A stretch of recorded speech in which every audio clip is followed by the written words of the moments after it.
Audio Jungle.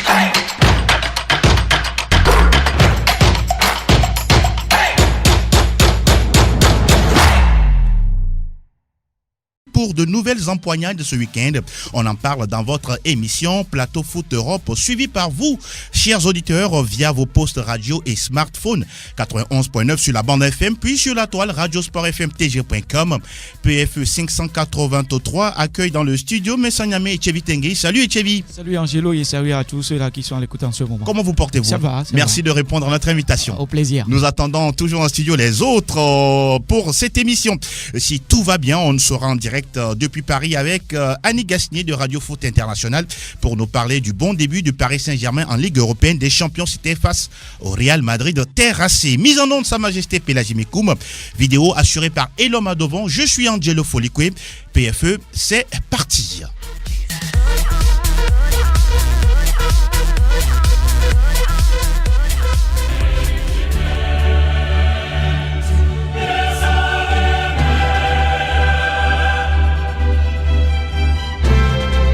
Nous démarrons cette émission avec justement ce beau succès du Paris Saint-Germain. 3-0 face au Real Madrid. C'était mercredi plutôt au Parc des Princes. On est en direct depuis Paris avec Annie Gasnier. Bonjour Annie. Très bien, merci. Merci de nous rejoindre dans l'émission Plateau Foot Europe. Alors, avec vous, nous allons parler brièvement de ce beau succès du Paris Saint-Germain. 3-0 face au Real Madrid. Était-ce une belle réaction attendue par le Paris Saint-Germain? Bon, je pense que personne avant ce match n'avait osé prévoir une victoire du Paris Saint-Germain. Je crois même que l'équipe avait laissé beaucoup de doutes après son début de championnat, surtout aussi après le match contre Strasbourg, où en dehors d'un geste magnifique en fin de match, on n'avait pas vu grand-chose. Et donc tout le monde était un peu encore dans cette image de l'élimination face à Manchester United il y a quelques mois. Et on se demandait ce que pourrait bien faire Tuchel avec cette équipe qui était amputée de ses meilleurs buteurs. Et voilà pourquoi il y a eu une véritable surprise. Il y a peut-être aussi une explication à ce niveau-là, parce que, eh bien, sans les stars qui aimantent le ballon, peut-être que l'esprit d'équipe est plus présent. Justement, parlons de cette triplette Mbappé, Cavani, Neymar absent, mais on a vu une équipe du Paris Saint-Germain solide. Est-ce que Tuchel peut faire désormais sans ce trio-là? Pardon, est-ce que désormais Thomas Tuchel peut évoluer avec son équipe sans forcément avoir le trio MCN? Ben, ça sera compliqué parce que le trio, évidemment, vu ce qu'il coûte, tu peux pas s'en passer. Et puis ce sont les stars, c'est la marque du Paris Saint-Germain. Maintenant, on a vu Mbappé et Neymar côte à côte. On les a vus côte à côte pendant le match en tribune, puisqu'ils ne pouvaient pas participer au match. Et finalement, peut-être que ils ont vu qu'il y a un autre état d'esprit peut-être dans ce groupe. L'avantage de Tuchel, c'est que peut-être dès qu'il était arrivé, il avait bien insisté sur le fait qu'il n'avait pas 3 mais 4 attaquants. Il a toujours inclus Di Maria le lui rentrait bien. Alors il faudra voir aussi avec Icardi. Il y a beaucoup d'inconnus encore. Ils ont gagné le premier match, mais dès qu'arrive la phase éliminatoire, ça va beaucoup moins bien. C'est ça les questions. Ah oui, vous l'aviez dit, la route est encore très très longue. Et puis également Zinedine Zidane avec le Real Madrid, ça va pas très très fort. La presse espagnole parlerait déjà d'un probable départ. Vous croyez à ça ou en côté espagnol, on en fait trop? Au sujet de Neymar? Au sujet de Zinedine Zidane. Ah, alors là, franchement, les informations qu'on a d'Espagne ne disent pas ça, mais je n'ai pas forcément d'opinion là-dessus. Je pense il a été rappelé et qu'il aurait peut-être pas dû revenir. Voilà ce que je pense. Ah voilà. Dernière question avant de vous laisser partir. Le cas Neymar, il est revenu au Paris Saint-Germain. Mais pour le Paris Saint-Germain, oui. Peut-être qu'on peut quand même noter, parce que ça fait les choux gras de la presse ici en France et hier de tous les observateurs, c'est la prestation de l'international sénégalais Idrissa Gana Gueye qui a gagné sa place en 2 matchs, on va dire. Oui. Il a vraiment joué contre Strasbourg, mais surtout là, ça a peut-être plus équilibré l'équipe et ça sera aussi peut-être mieux lorsque les stars reviendront et s'intégreront. On va rapidement parler du cas Neymar. Il est revenu à la maison. Il a marqué la dernière fois face à Strasbourg. On peut dire que le public parisien, désormais, est obligé de l'adouber. Hein. Il est revenu, mais il était jamais parti. Donc, il est toujours là, on va dire, dans l'effectif. C'est plutôt ça. Voilà. Il a eu des envies de partir qu'on lui attribuait, qu'il aurait communiqué à la tête du club, mais nous, on n'en avait pas les preuves. C'est lui-même qui dit, après le match et après son geste incroyable, samedi. La suspension en Ligue des Champions a été réduite. Ça devait être la moitié des matchs de poule et désormais ça ne sera que 2. Donc le prochain Galatasaray, ensuite Neymar sera de nouveau là. On sait ce qu'il peut faire sur un terrain. On sait qu'il a quand même soif de jouer, même si de toute façon tous ces footballeurs surpayés deviennent des mercenaires. Et je pense qu'il fera son travail. Il fera son travail et il essaiera de briller en pensant toujours, comme d'habitude, à un ballon d'or. C'est pas sûr que le Barcelone veuille le recruter encore les prochains temps. Hein. On se pose beaucoup de questions. Voilà, en tout cas, c'est un feuilleton qu'on va suivre de bout en bout durant encore toute cette saison avec la star brésilienne Neymar. Merci beaucoup, Annie Gasnier. Merci beaucoup. Merci. À très bientôt. Au revoir. Merci beaucoup. Tout à l'heure, à l'instant même, Annie Gasnier de Radio Foot International que nous avions eu sur la belle performance du Paris Saint-Germain face au Real Madrid. Et Thierry Tinguet, oui, nous parlions de cette première réussite pour Thomas Tuchel et ses hommes. Ah oui, une première réussite inattendue de la part de tous les amoureux de la Champions League parce que, comme l'a si bien dit tout à l'heure Annie Gasnier, Paris Saint-Germain a eu un début de saison très difficile. Également du côté du Real Madrid parce que sur cette rencontre c'était le Real Madrid qui était parti favori, mais sur le terrain on a vu une autre chose avec une équipe parisienne bien en place qui jouait en équipe avec Idrissa Gana Gueye à la récupération avec l'Italien Marco Verratti. Je crois que sur cette partie c'est le Real qui n'était pas au niveau. On a vu un Real très très en deçà de sa moyenne, oui. C'est qui a facilité un tout petit peu la tâche au PSG. Mais dans cette partie, on ne va pas quand même tout à l'heure crier au scandale comme quoi Paris a bien démarré la Champions League. On a quand même connu cela dans les phases de poule, ça passe. Maintenant, dans les éliminatoires directs, est-ce que ça va passer? Je crois qu'aujourd'hui, Paris Saint-Germain, avec cet effectif-là, a quand même les arguments à faire valoir pour aller chercher cette place tant entendue, la demi-finale. Mais bon, ce n'est qu'une première rencontre avec un Real qui n'est pas tout à fait en place. Mais bon, on attend de voir ce que ça va donner dans la suite. Nous précisons que ce n'est que la première journée des phases de groupe. Fifi, bonjour, bienvenue. Bonjour. Comment vous portez-vous? Je vais très bien. Armel Ouaba, bonjour. Comment vous allez? Je vais très bien. Ok, on va parler du Paris Saint-Germain rapidement. Oui, le Paris qui a renversé cette équipe madrilène. Vous êtes surprise ou c'est logique selon vous, Fifi? Je ne suis pas surprise, contrairement à mon ami. Sans Neymar, sans Cavani, sans Mbappé. Oui, contrairement à mon ami qui disait que c'était inattendu, moi je dirais que si. Peut-être c'est l'éclatante victoire qui serait une surprise, mais la victoire du Paris Saint-Germain, pour moi, n'est pas une surprise. Quand on voit un peu le début de saison du Real, qui, on dit tout le temps, qu'il prend beaucoup de buts et même si le Real arrive à gagner quelques matchs, on sent que c'est véritablement compliqué pour cette équipe-là. Donc, on le disait la dernière fois, avec l'absence de Ramos, d'Asensio, de certains joueurs clés, en déplacement, ce sera compliqué pour le Real, même s'il y a l'absence de Cavani et des autres Mbappé et puis Neymar. Mais sur le terrain, dès l'entame de la partie, on a compris que ce sera super compliqué pour le Real de Madrid. Et une discipline tactique de la part des Parisiens qui, durant toute la partie de la première jusqu'à la dernière minute, ont fait preuve de discipline sur le terrain. Ils étaient présents et puis Navas aussi qui rassurait sa défense, qui permettrait à toute l'équipe de pouvoir bien jouer au ballon. Et Gana Gueye, pour moi, a fait un match énorme au niveau de la récupération, au niveau de la relance, qui était véritablement à l'aise, qui était dans tous les bons coups. Sur ce coup-là, le Real, franchement, pour moi, était inexistant. Qu'est-ce qui s'est réellement passé? On ne sentait pas une agressivité, dans le bon sens du terme, de la part de ces Madeleines-là. On ne sentait ressentait pas l'envie d'aller chercher un résultat et il va falloir faire un travail énorme au niveau du Real Madrid pour pouvoir passer. Maintenant, le Paris Saint-Germain a gagné, certes, et comme l'a dit tout à l'heure Tchévi, et on a déjà vu ça de la part du Paris Saint-Germain qui commence très fort, qui domine les grands domiciles. On se rappelle déjà du 4-0 face au Barça, même du 2-0 face à Manchester United en déplacement. Face au Bayern. Au Bayern, mais on a vu par la suite ce qui s'est passé.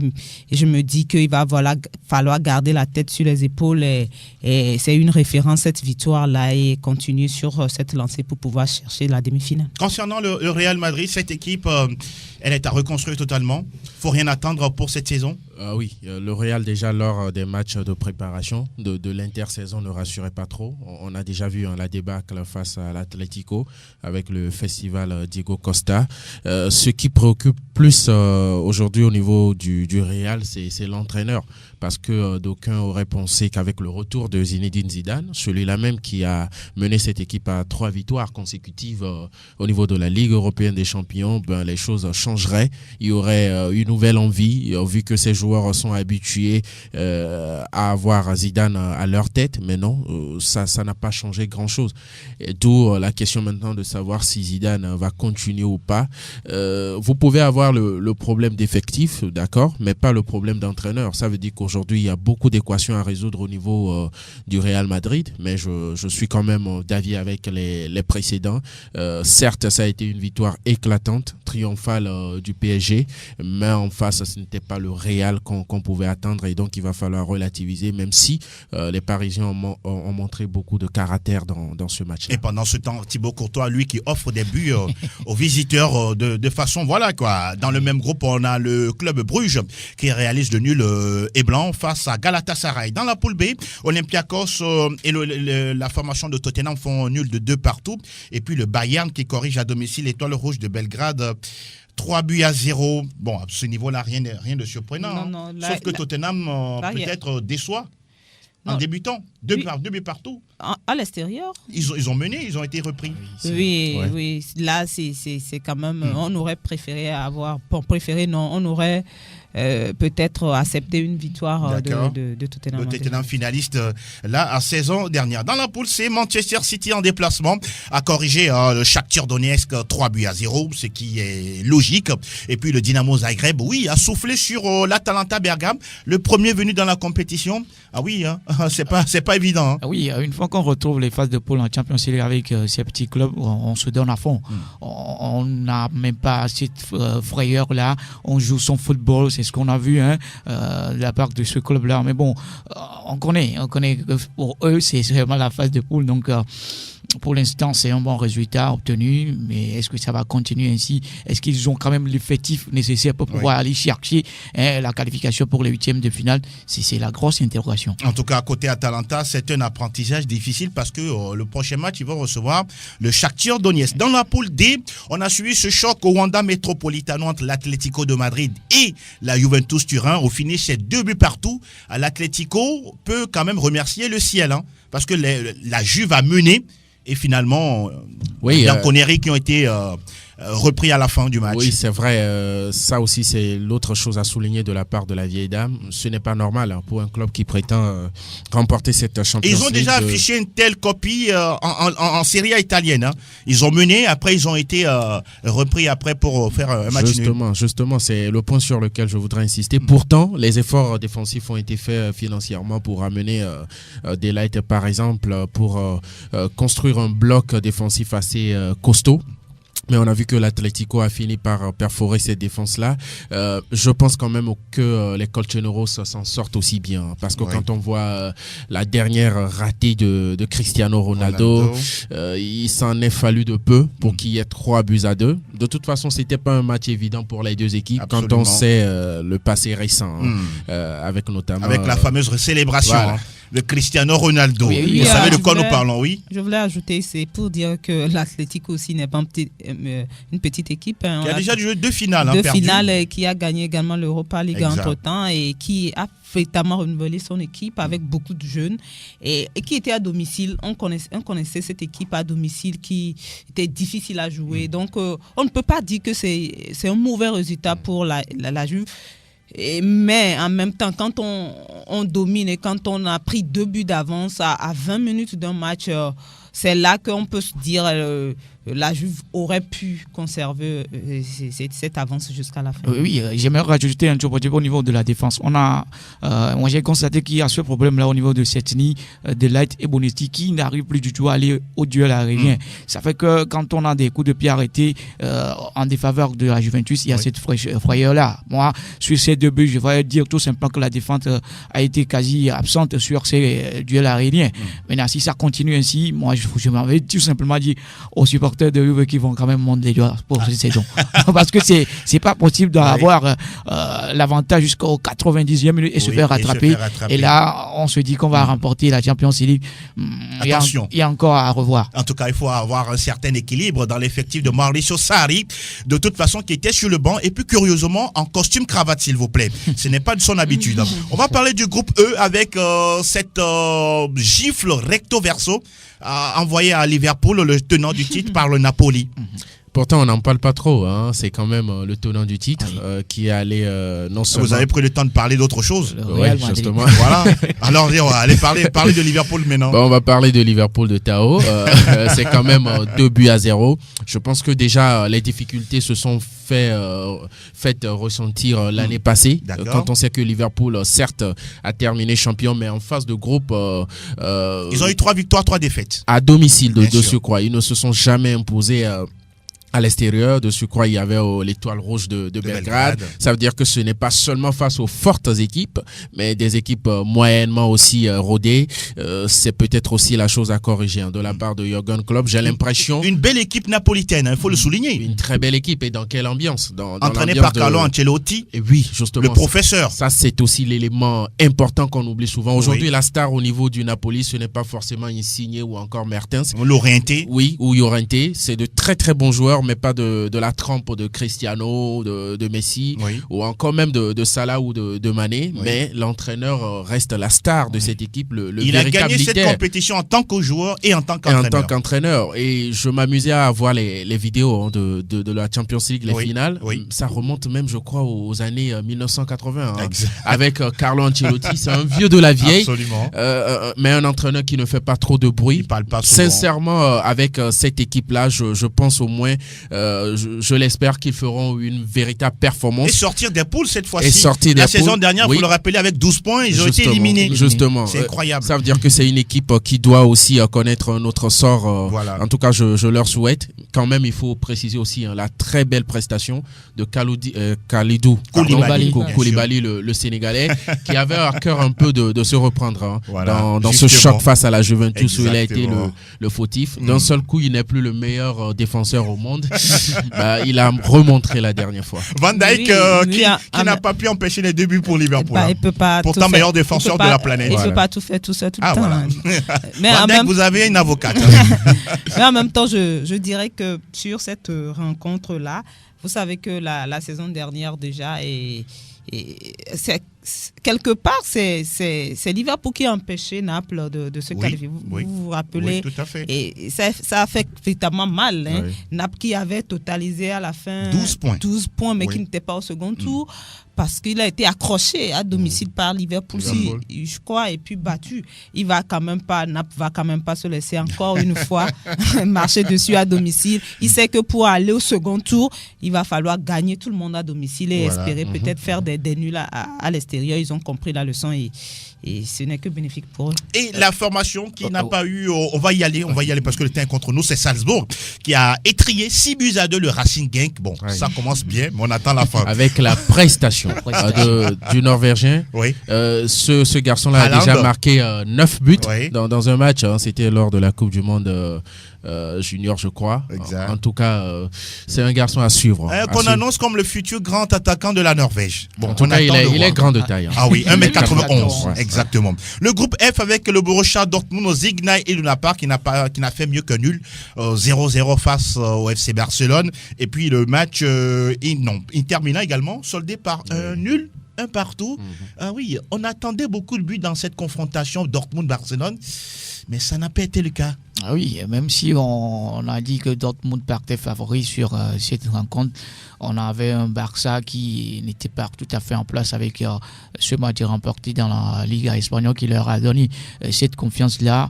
Ça a été une première partie que Dortmund a dominée, Ah oui, mais avec des occasions. on a senti l'absence d'Alcacer dans l'attaque de cette formation de Dortmund, ce qui a mis en confiance la défense barcelonaise, même s'il y a eu quelques différences avec des fautes commises par-ci et par-là par Piqué.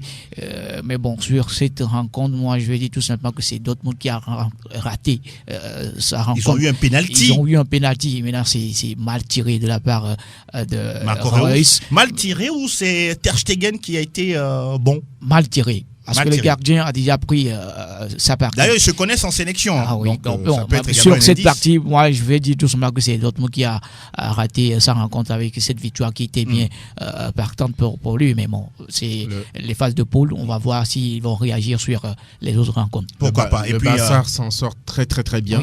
Quand on a suivi ce match-là, il n'y a jamais eu d'opposition barcelonaise. Il n'y a eu que de la résistance. Le Barça a toujours été dans la réaction. En aucun moment on a entrepris. Aujourd'hui, je suis barcelonais, je ne suis pas rassuré. Non, cette équipe n'ira pas loin avec Valverde, avec des choix hasardeux. Quand Ansu Fati a éclaboussé la planète Terre de son talent en étant sur le côté gauche, pourquoi on le remet sur le côté droit? C'est des choix hasardeux. De Jong au milieu droit, tout ça.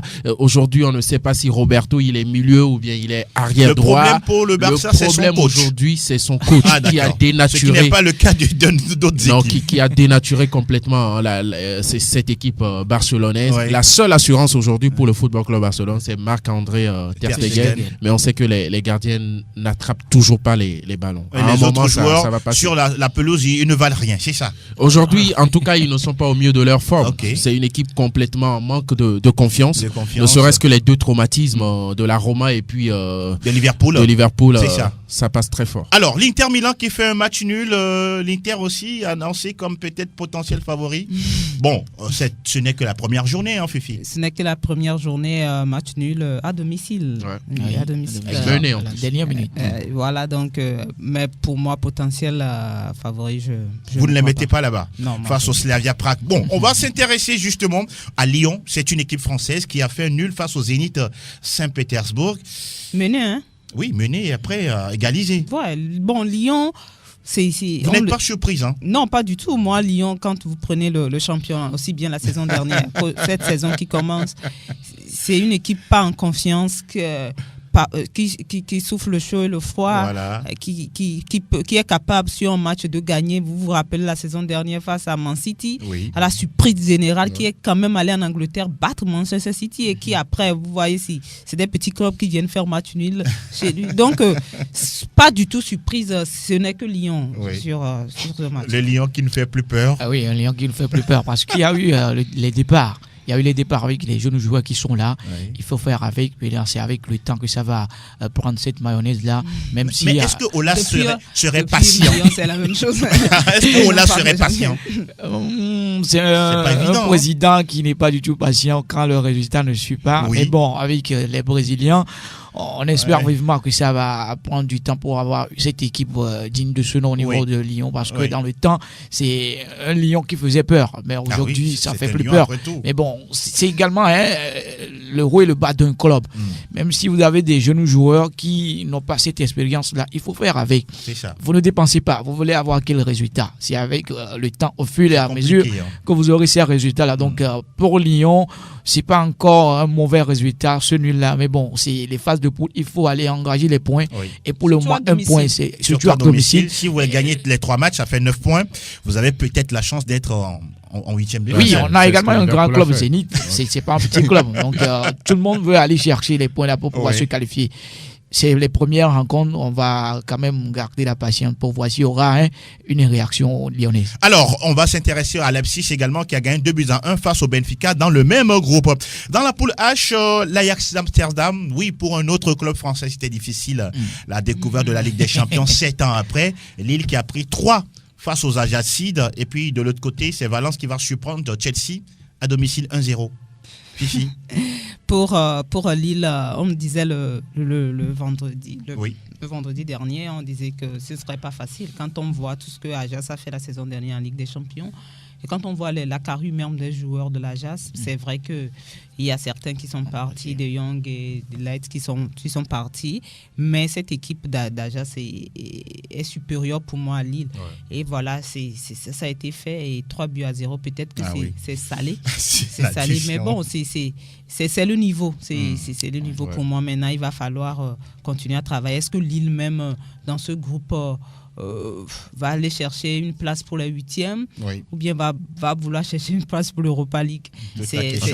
En tout cas, pour l'Europa League, c'est faisable. Voilà. Parce que Valence, et l'Ajax sont forts, mais Chelsea aussi, ce n'est pas une grande équipe. Voilà, donc, cette saison. Elle est en même pour l'Ajax, c'est faisable. C'est plus faisable que pour les 8e de finale.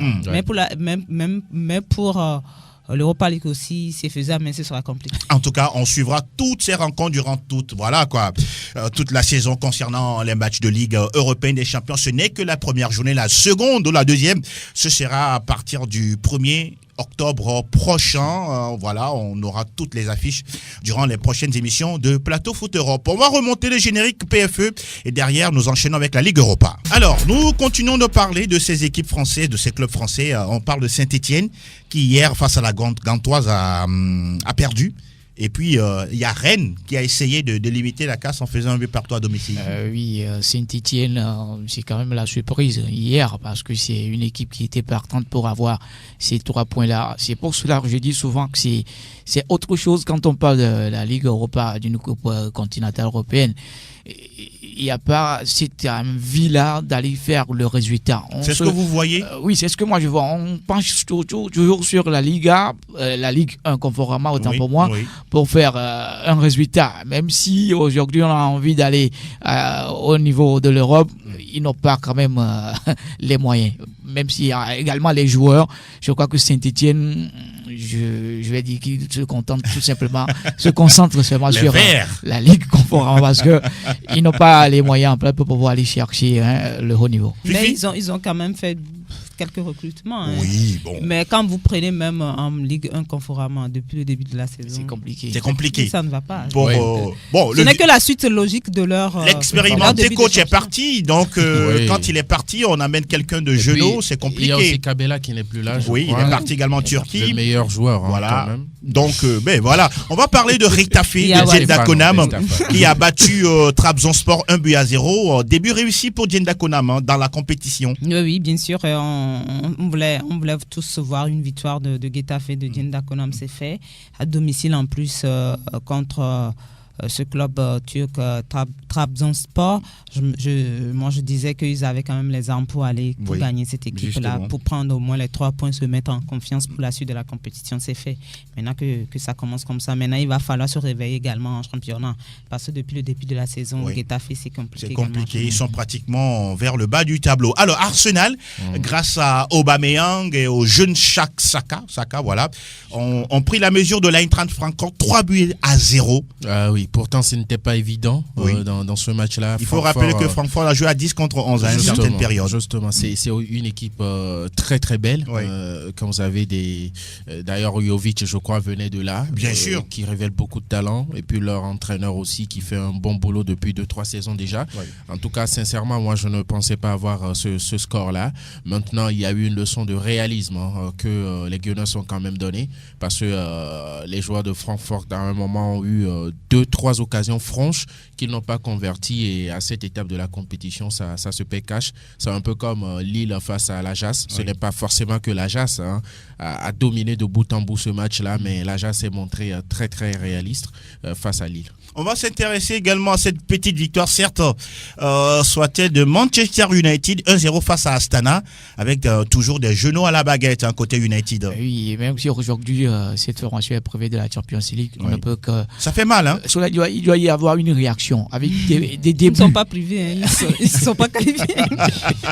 Il doit y avoir... Même si la Champions League est passée à côté, il faut réagir pour montrer comme quoi on reste toujours Manchester United, pour marquer des buts. Et vous jouez contre des petits clubs et vous ne marquez pas. Non, ça fait mal. United est devenu une équipe ordinaire. Depuis un bon bout de temps, depuis le départ de Sir Alex Ferguson. Jusqu'à présent, elle n'arrive pas à retrouver son... Quand vous voyez l'effectif d'United, ça ne peut pas prétendre rivaliser, ne serait-ce qu'avec Arsenal en championnat. Quand les stars là-bas, c'est Rashford, on se pose des questions. David James, ça craint. Voilà. Ça craint. Voilà, c'est ça le mot. Ça craint. L'AS Roma également qui s'est fait plaisir face à la formation de Istanbul Başakşehir. 4-0 avec des buts de Dzeko au passage. Bon, voilà quoi. Ça fait du bien, de toute façon, à cette équipe italienne. Adebayor n'est plus là. Et plus curieusement, la défaite de la Lazio Rome face au CFR Cluj.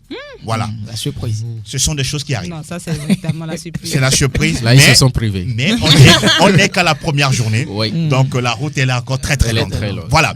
Fini pour les coupes européennes. Généralement, c'est entre mai et avril qu'ils commencent. Voilà. Vous en savez des choses.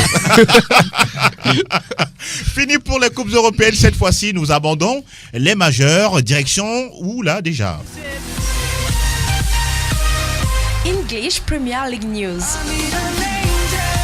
Alors, nous nous intéressons au 6e chapitre de la Première Ligue anglaise avec un intéressant. Ah oui, il faut prendre ce rendez-vous. Chelsea-Liverpool. Oui, Chelsea-Liverpool qui aura lieu dimanche à 15h30. Je ne sais plus si c'est temps universel. C'est temps universel, il faut préciser. Voilà, c'est pour les auditeurs. Dimanche. Tammy Abraham et les siens vont accueillir à Stamford Bridge Liverpool. Il va jouer, oui, certainement. C'est l'homme providentiel actuellement des Blues. Voilà, Chelsea-Liverpool. Je ne sais pas si on peut évoluer un peu d'autres affiches. Cette 6e journée qui commence déjà ce soir à 19h. Southampton reçoit Bournemouth. Oui. Demain, il y a une très belle affiche entre Leicester et Tottenham. Tottenham surtout, après sa déconvenue en Ligue des Champions. On aura aussi Manchester City demain qui sera face à Watford. United, l'autre club de Manchester, ira à West Ham. Attention, c'est une très belle affiche aussi. Et puis, les Babies d'Arsenal rencontrent, pour faire plaisir aux doyens, Aston Villa, qui n'est pas au mieux de sa forme. Ah oui, vivement que l'équipe d'Arsenal se reprenne en championnat. Quand on jette un coup d'œil au classement, Arsenal est 7e avec 8 points au compteur. Nous rappelons que Tammy Abraham est l'actuel meilleur buteur de la Première Ligue, suivi de Sergio Kun Aguero et de Teemu Pukki. Voilà, le joueur de Norwich City. Le frein, direction le pays où le drapeau est jaune et rouge.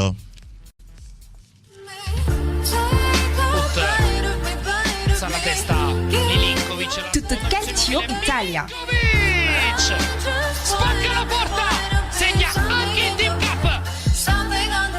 Nous parlons plutôt de l'Italie avec, le drapeau il est vert, blanc, rouge, plutôt de ce côté, avec ce fumant derby de la Madonnina, Fifia Sogbavi, l'Inter qui reçoit le Milan AC. Non, plutôt l'Inter qui va au Milan AC, justement, c'est ça. C'est le choc du Milan et bon, je vois du 50-50 parce que dans ces genres de chocs, on ne voit plus le classement ou bien on ne voit plus trop les matchs joués, les résultats parlent des journées précédentes, mais on voit l'envie et la détermination des deux clubs, surtout à ne pas se laisser marcher dessus par son adversaire de tous les jours. Ça annonce un match intéressant. Et parce que les deux clubs essaient de revenir depuis un moment dans le championnat de ce côté-là en Italie. Oui. Et donc, je me dis que c'est du 50-50 et ce sera un match intéressant. Du côté de San Siro, il y a le Milan qui est actuellement 7e, qui reçoit le leader, qui est l'Inter Milan. Oui, moi je dirais pas. Il y a un jeu dans cette partie. Beaucoup d'enjeux parce que c'est le duel milanais. 50-50, moi je dirais parce qu'aujourd'hui. Pour vous, il y a un favori? Il y a un favori, c'est l'Inter Milan. C'est l'Inter leader. Avec un début de saison bien réussi pour le moment. Ok, aucune défaite pour l'instant? Aucune défaite pour l'instant. Quand vous êtes premier, vous jouez contre un 7e. Cela veut dire tout simplement que vous êtes au-dessus par rapport aux statistiques, bien sûr. Maintenant, sur le terrain, est-ce que ça va se répéter? Je dirais oui au niveau de l'Inter Milan. C'est plutôt Milan assez de réagir parce qu'aujourd'hui la rivalité l'Inter est revenue dedans au niveau de cette avec un entraîneur aussi intéressant, Antonio Conte. Antonio Conte qui sait quand même damer le pion tactiquement à ses adversaires entraîneurs. Oui. Donc moi je dirais tout simplement que l'Inter Milan est favori parce que aujourd'hui il y a les joueurs pour, mais bon c'est le football, tout va se jouer sur le terrain. Oui, j'aime la dernière phrase, c'est le football, tout est possible. Armel Waba. Les Nerazzurri sont favoris, d'accord, mais ils ont aussi la pression. C'est quand même le club qui est allé chercher à coups de millions Lukaku et puis Sanchez. C'est le club qui fait une contre-performance. Ils ont obligation de résultat. D'autant plus qu'en milieu de semaine, on a vu la déconvenue face au Slavia. Donc c'est plus les hommes d'Antonio Conte et lui-même d'ailleurs. Parce que ce n'est pas un entraîneur petit, on va dire. Il fait partie de la crème des entraîneurs. Et donc forcément, quand on le recrute, on attend de lui justement qu'il gagne ces matchs-là. D'autant plus que l'AC Milan non plus... Avec Christian Piatek, il peut faire quelque chose. Votre ami Piatek. Oui, Piatek peut faire quelque chose, mais le projet milanais semble déjà sur les rails un tout petit peu, mieux que le projet Nerazzurri. Et donc c'est le travail aussi de Conte. On va suivre cela à partir déjà de ce vendredi à 18h45. Le Genoa est en déplacement chez Cagliari. Demain samedi, on aura l'Udinese Brescia, Juventus Turin, Hellas Vérone. Ça pourrait passer pour les Bianconeri. Sassuolo joue contre Spal Ferrara dimanche. Bologne AS Roma.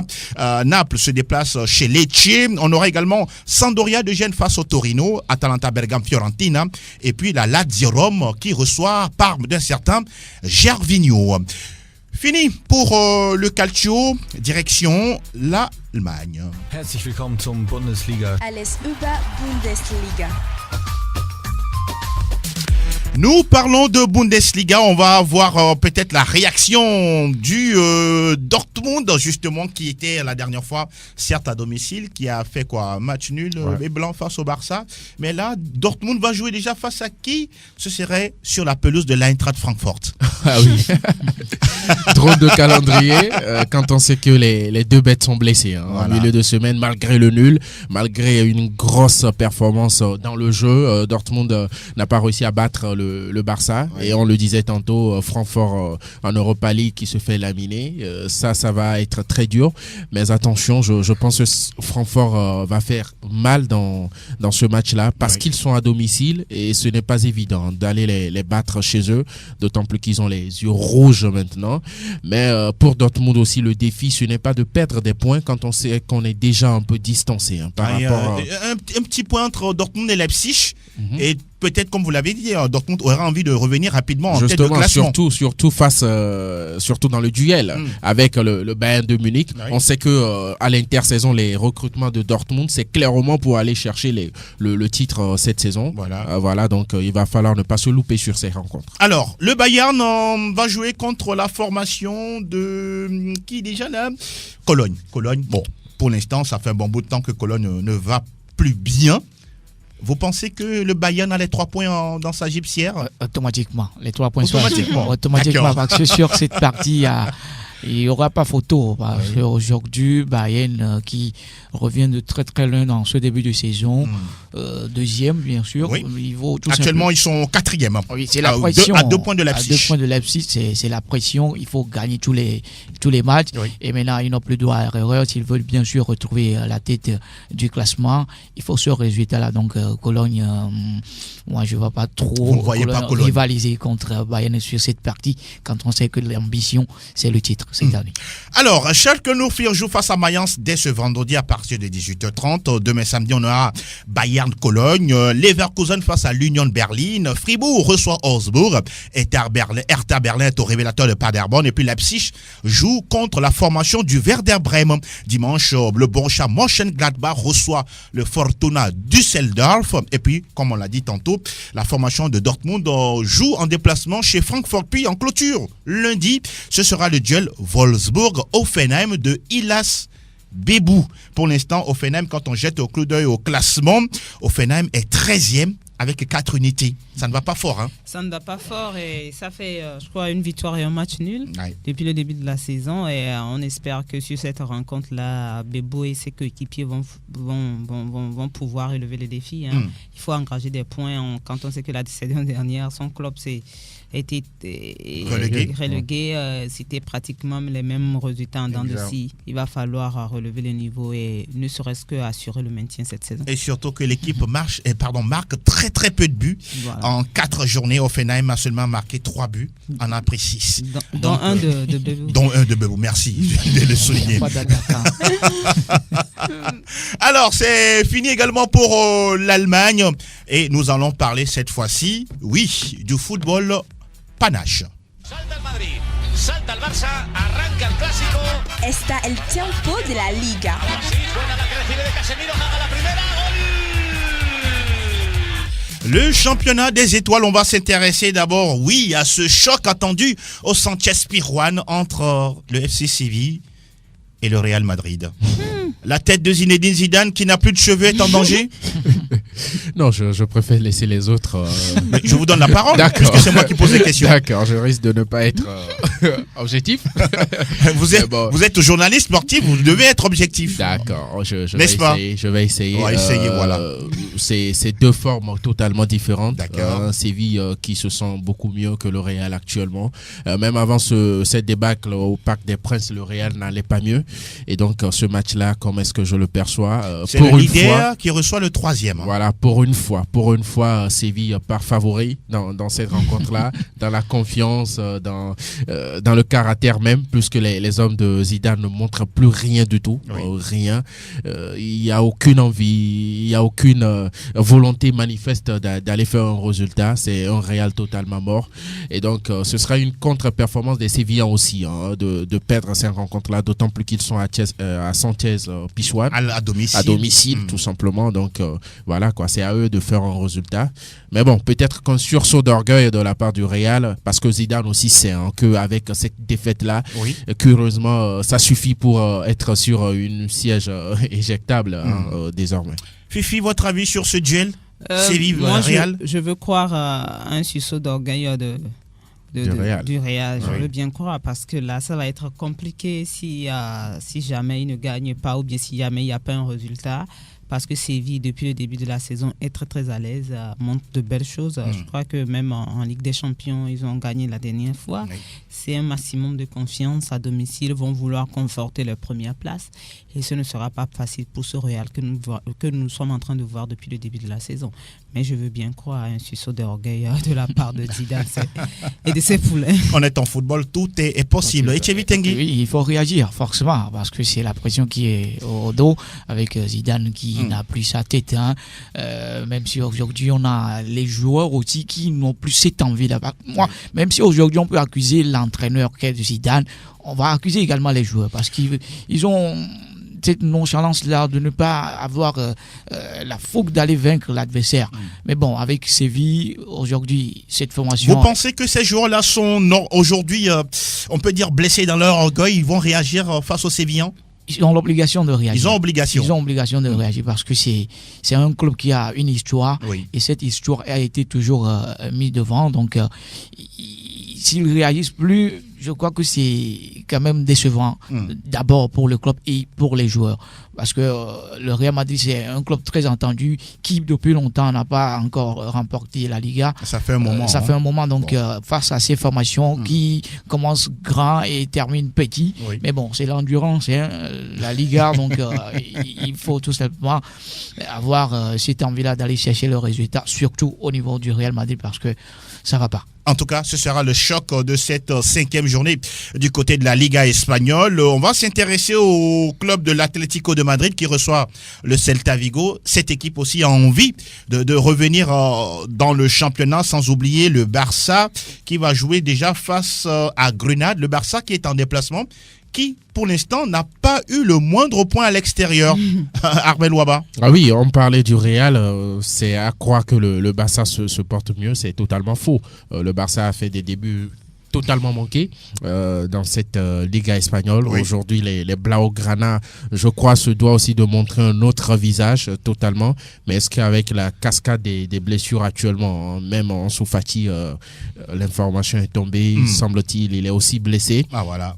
Jordi Alba qu'on a perdu dans le match face à Dortmund. Sur son côté, il n'y a pas un véritable Dembélé depuis à l'infirmerie, remplaçant. Messi qui revient Dembélé, lui, c'est un comédien tout simplement. Ce n'est pas un joueur. À un moment, il faut arrêter. C'est trop fort. Non, mais c'est son avis. Non, c'est son avis. Allez-y, vous avez la parole. En tout cas, il n'a jamais montré qu'il était sérieux. Voilà. Voilà, je termine là. Voilà. On va s'intéresser à d'autres affiches de la 5e journée de Liga espagnole. Villarreal joue demain face à la Real Valladolid. Levante accueille Eibar. Celta Vigo, on l'a dit tantôt, est en déplacement au Wanda Metropolitano pour y défier l'Atlético de Madrid.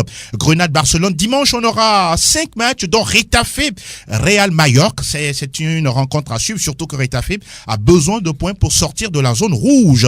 On suivra également Espanyol Barcelone face à la Real Sociedad. L'Athletic Bilbao reçoit au San Mamés Alaves. Puis, oui, on l'a dit tantôt, le choc attendu à partir de 19h temps universel. Séville au Sanchez-Pizjuán qui donne son rendez-vous à la formation de Zinedine Zidane.